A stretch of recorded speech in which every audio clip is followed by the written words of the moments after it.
Welcome back, ladies and gents, to another video in this wonderful world. I'm starting this video in the potting shed at Bag End because we're going to be doing a lot of gardening and maintenance today. I wanted to create a slightly different video today for the channel. I've been making kind of a lot of similar videos and actually running out of things to show you because of my lack of progress and lack of detailing, lack of expanding. There is loads to unpack about this project. Ever since the switch to Conquest Reforged and the reformation of Hobbiton therein, everything's sort of been left in this half-completed, undetailed state of being. The switch to Conquest became very overwhelming after a while because it just adds so many different elements and so many different features and so many different blocks and so many different things to think about.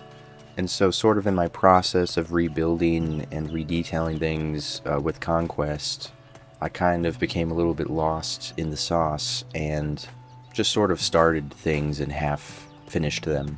Mainly because I had so many different new elements and blocks to think about that I was trying to make sure that I wanted to include everything that I could and make things the best way possible. So I sort of never finished anything because I was too caught up in trying to make sure I was including everything I wanted, which I didn't even know what that was. So I didn't really know how to finish anything.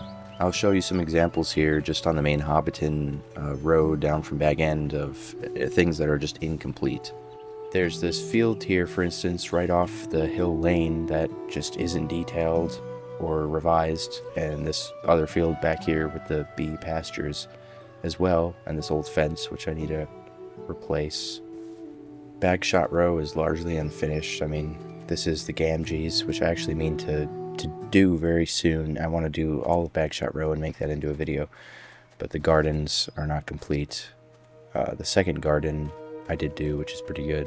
I might make some adjustments, but the interiors of all three Bagshot Row homes need to be done. I've just left them very muddled. The orchard back here is not really revised at all. That whole field needs to be detailed. There needs to be fences put in over here and proper paths, proper foliage in all of this area. The interior of the farmhouse here has not been really touched, and the backyard needs to be revised slightly, or the back garden maybe I should say, and these fields over here need to be revised and updated. The mill has absolutely been neglected. I need to redo the back of the mill. It's very outdated, very unfinished, messed up, and the mill house and the interior of the mill itself also need to be redone. This house gardens need to be redone. A lot of these fields and paths need to be decorated. I mean, these are just, some small examples, but there's just so much that needs to be updated and detailed, and that has been half completed and just left unfinished. This field, actually, I did do a while ago. Right now in this world, I feel like Sam coming back after the scouring of the Shire and putting my work gloves on and repairing, restoring, refurbishing everything, replanting, bringing the Shire back to order and growth in life. But in this video, I wanted to actually include some building and part of showing you some of my process of how I go about building and detailing in this world as I go through and polish and detail various places to help get the project moved to completion and get it smoothed out. I won't show you literally everything I've been detailing, but I've sort of just been going through, and anywhere where I see that needs to be updated or detailed, wherever I find inspiration, I've just been fixing up and adding more details and more completion to the areas. This is just a little area on the Bywater Road, right next to the Green Dragon that was sort of just left undetailed, that I'm adding a little fence and field back here.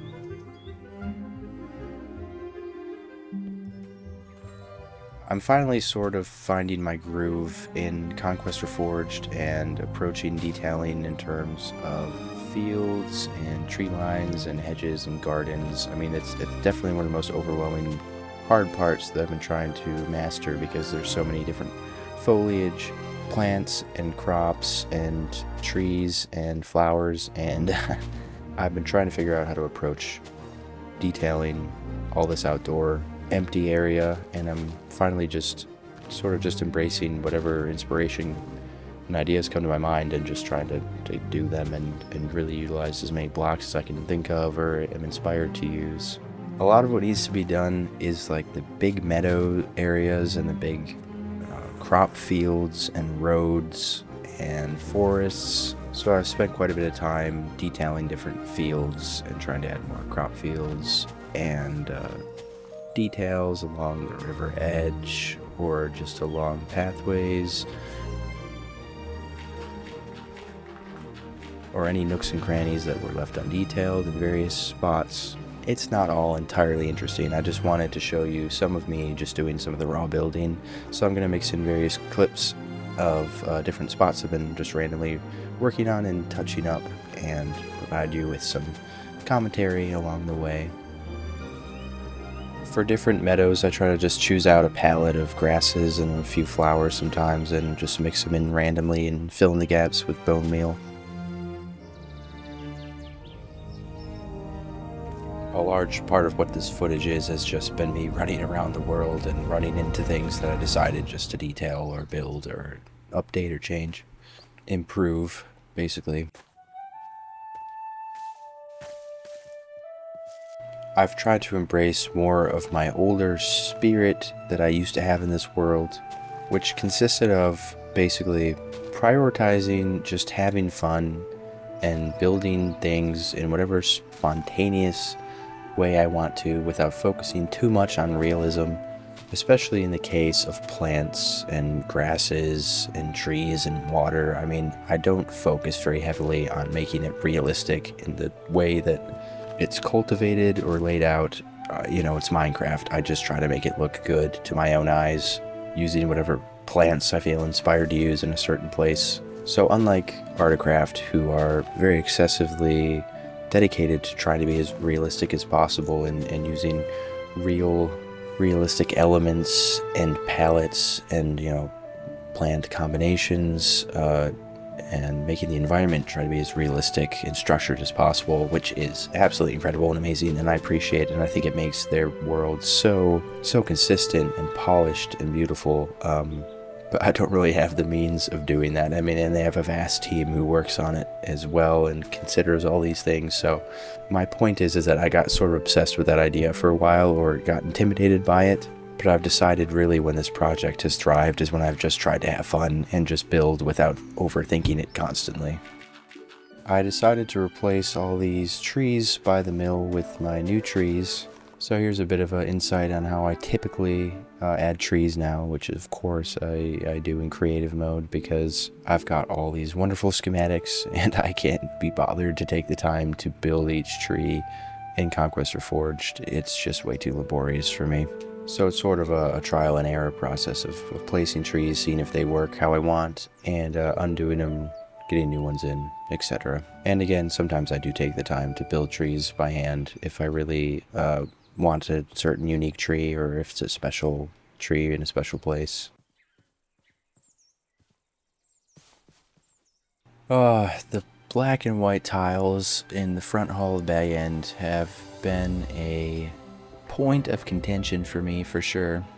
I decided to give them a go here because I've always thought about just trying to embrace it, but I don't know, it's just so weird looking to me. I don't know, it's just so bright and unnatural. I don't know, it works in Tolkien's illustration, and like if it actually looked more realistic it might look fine, but I don't know, I just find it weird to have these black and white checkerboard tiles in the front hall of Bag End, but I'm giving it a temporary go.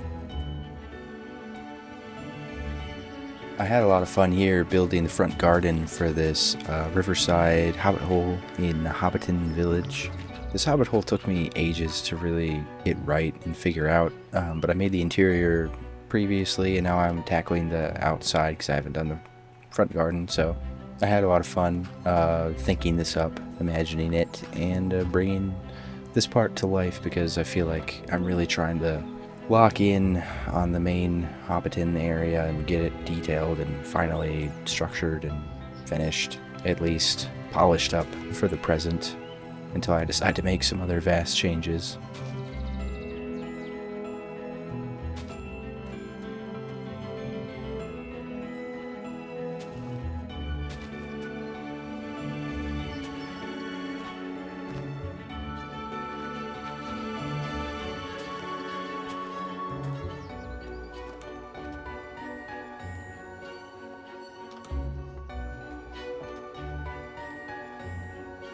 I did some work on the opposing side of Bywater here. This side of the Bywater pool has been sort of a difficult thing to approach. I haven't exactly figured out what I want it to look like, or I'm having a hard time envisioning it, so I'm having a hard time building it. But I did some work forming the hill and the hobbit holes that are going to be here, trying to make things right and figure it out, because it's been a bit daunting. And the village of Bywater itself, I kind of made a big mistake in my approach to it, which really slowed down progress, but I think I'm going to try a different approach to building it, which should make it be a lot better and go a lot quicker, and should be easier for me to unfold. In short, I basically tried too hard to plan the whole thing and plan where all the buildings were going to be and think it out too much. But the best work I do when I do villages and such is when I just sort of build a building, build the property, manicure it, detail it, and then just go from there. You know, you sort of want to organically put houses in and build up the village slowly without having too formal of a plan. At least that's the way I operate. If I try to build all the shells of all the houses before any of the details go in, and it just doesn't work for me. It's too overwhelming. I have to take it step by step. And I think when I build more organically, the whole village just feels more, well, organic and natural and well polished. Feels more lived in. I also began finally tackling the remaking of the Bag End garden, which I've put off mainly because I was really trying to understand and figure out how to make good looking gardens and how I wanted to achieve making a good looking garden with all the new conquest blocks and foliage. There just felt like there's something not quite right about the garden, and I'm really trying to get it right, so I'm just taking my time to sort of figure it out and reform it and make sure I include everything I wanted in it. It's a very key, very important part of the entire project, really, so it's very important to me to get it right. I think I'm going to call this video there. I can only show so much of these small building progressions, and there's been quite a bit of information to absorb, so I really want to get this video out. But I'm going to continue to record in this style and give you much more big progressions, and I have some other specific videos in mind as well, some where I read more passages from Lord of the Rings, perhaps some songs and poems, and yeah, I'm looking forward to creating more content in this world. I hope you are too, so stay tuned and have a wonderful hobbity day, my friends. Goodbye. See you next time.